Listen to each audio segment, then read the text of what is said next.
कि उन वकीलों की आत्मा मर चुकी है, उन वकीलों की आत्मा मर चुकी है। वो चाहे तो अपनी बहन बेटी को भी बेच सकते हैं, इसमें कोई दो राय नहीं है। तो ऐसे लोगों को ना, ऐसे वकीलों को भी, मतलब मैं तो कहती हूँ ऐसे वकीलों को भी फांसी चढ़ा देनी चाहिए। तो ऐसे अपराधियों को ये कोर्ट भी सजा देती है, ये कोर्ट जो है सजा देती है। नमस्कार, मैं आकाश कुमार और आप देख रहे हैं N24 न्यूज। जिस तरीके से आपने देखा कोलकाता रेप केस में एक डॉक्टर का जो बलात्कार हुआ, रेप हुआ, इसके लिए तमाम जनता जो थी पूरे भारत देश में वो सड़कों पर थी। खाली डॉक्टर से ही नहीं, तमाम अलग अलग फील्ड के, अलग अलग डिपार्टमेंट के अलग अलग जनता सड़कों पर थी, सोशल मीडिया पे स्टेटस भी लगा रही थी। लेकिन हम एक नई अपडेट देते हैं। अब जो उसका केस लड़ रहे हैं, डॉक्टर मौमिता का नहीं जो पीड़ित थी, बल्कि जो रेपिस्ट है उसका जो केस लड़ रहे हैं, वो 20 से ज्यादा वकील लड़ रहे हैं।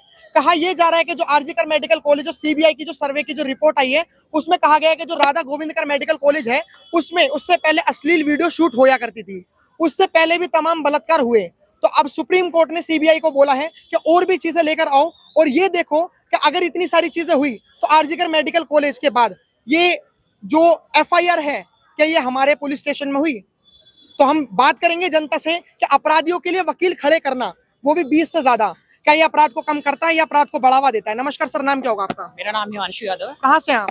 मैं बिलोंग्स करता हूँ दिल्ली से ही। हाँ। हाँ जी। तो अभी कोलकाता में जो एक डॉक्टर का रेप हुआ, उसके अगेंस्ट, रेपिस्ट के पक्ष में होना ये चाहिए था भारत देश के अंदर कि जिसका बलात्कार हुआ उसके पक्ष में वकील खड़े होने चाहिए थे, लेकिन यहाँ पे उल्टा हो गया। रेपिस्ट के पक्ष में 20 से ज्यादा वकील खड़े हो गए।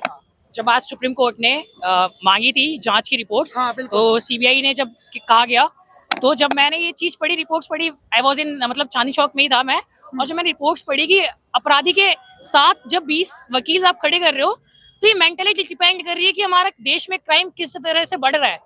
अगर आप ऐसी चीजों को करते रहोगे तो कभी मेंटलिटी खत्म नहीं हो रहेगी।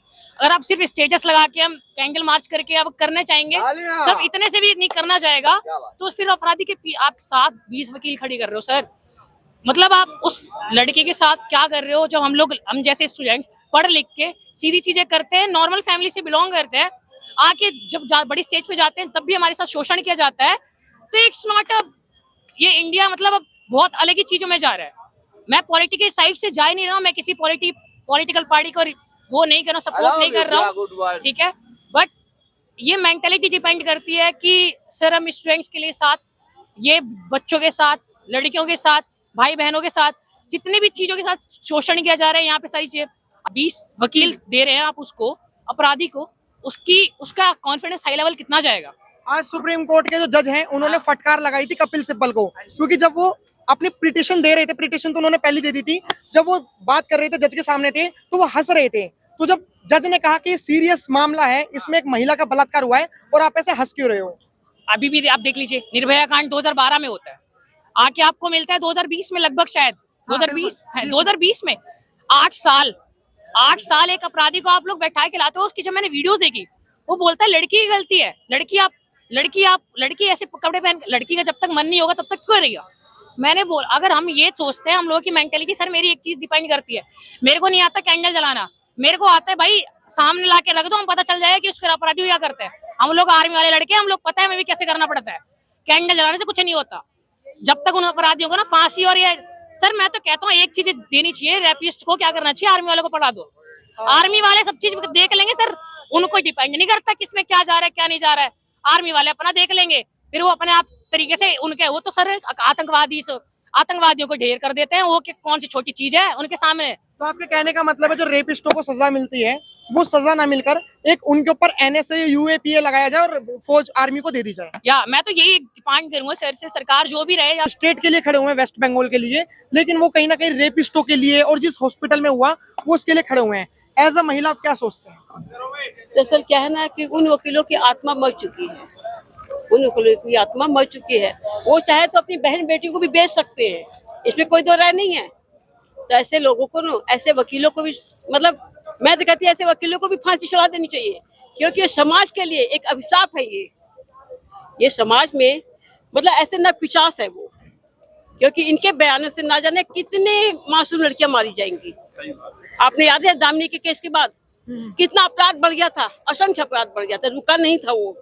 इसलिए आज आपको घटना बता रही हूँ, एक ब्लाइंड लड़की सीता देख नहीं सकती आंखों से, फोटो से मैं आपको दिखाती हुई, और यही दिल्ली के केस में 158 158 करुणा मैडम का जज, करुणा मैडम, जज करुणा, जज करुणा, आज तारीख थी आज। उसके पक्ष में एक लड़की आई बयान देने के लिए, एक लड़की बयान देने आई कि मतलब ये ब्लाइंड है, जो कुछ हुआ मेरे सामने हुआ मुझे पता है। उस लड़की को डराने के लिए 12 वकील कोर्ट के अंदर, धमकाने के लिए 12 वकील घेर के खड़े होते, जैसे कोई गुंडे खड़े होते हैं।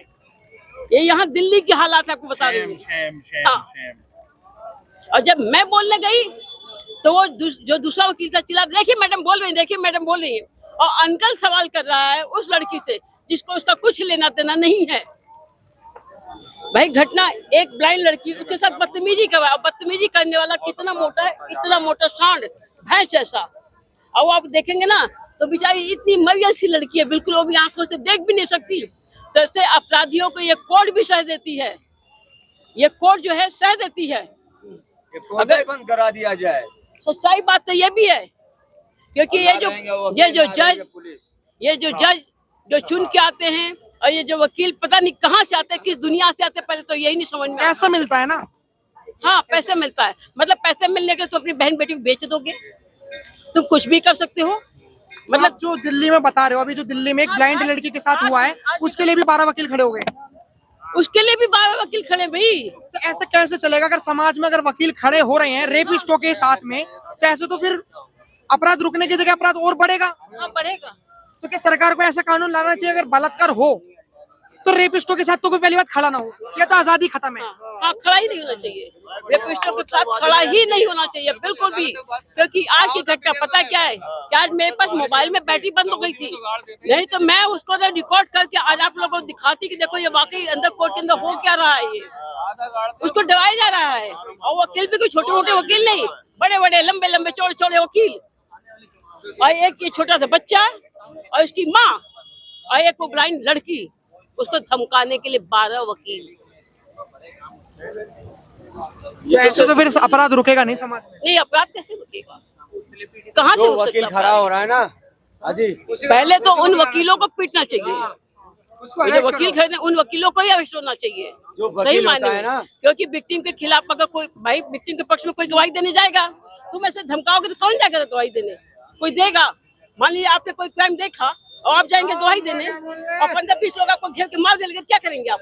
और वो भी बाहर नहीं, कोर्ट के अंदर।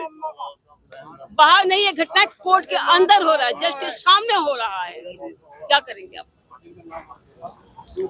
लोग कहते हैं ना जस्टिस के लिए आप न्याय मांगने जाते हो ना, अगर न्याय के सामने ही, न्याय इंसाफ के सामने ऐसी घटना होने लगे तो क्या करोगे? आप कहाँ जाओगे, किससे मांगोगे इंसाफ? न्याय के खिलाफ तो कहीं कंप्लेंट भी नहीं कर सकते, कोई थाना भी नहीं है, लेकिन आप कंप्लेन कर सको, किधर जाओगे? तो इसका मतलब बहन बेटियों को पैदा करना बंद करो ना। जब तुम लड़कियों की सुरक्षा नहीं कर सकते तो लड़कियों को पैदा बंद करो। कोई अधिकार नहीं तुम्हें लड़कियों को पैदा करने का, जब जिनको तुम सुरक्षित नहीं कर सकते। तो अधिकार नहीं है। जिस तरीके से आपने देखा कि हम तो यहाँ पे कोलकाता रेप केस को कवर करने आए थे, लेकिन एक दिल्ली की घटना जो इन्होंने खुद ही बताया है कि 12 वकील, उस ब्लाइंड जो अंधी लड़की है उसके खिलाफ 12 वकील खड़े हो गए जो डराने के लिए। हाँ वो भी मुशंडे, जो कि हत्या करके। हाँ और वो जो पीड़िता थी वो गरीब थी। हाँ बिल्कुल, उसके पास तो एक न कहीं कानून व्यवस्था पे बहुत बड़ा सवाल उठाता है कि हमारे देश में जो बताया जाता है कि हर किसी को आजादी है, तो जो बलात्कार हो रहे हैं उनके पक्ष में वकील खड़े करना कितना सही है? क्या वकील खड़े करने से ये जो अपराध है ये रुक जाएगा? नहीं, ये दुगना बढ़ जाएगा। अगर ऐसे वकील खड़े होते रहे तो आपकी सोशल मीडिया पे डालने वाली पोस्ट और आपके रोड पे चलने वाले आंदोलन सब फीके हैं। फिलहाल अपने कमेंट्स बॉक्स में राय जरूर दें। देखते रहे NN24 न्यूज। धन्यवाद, जय हिंद।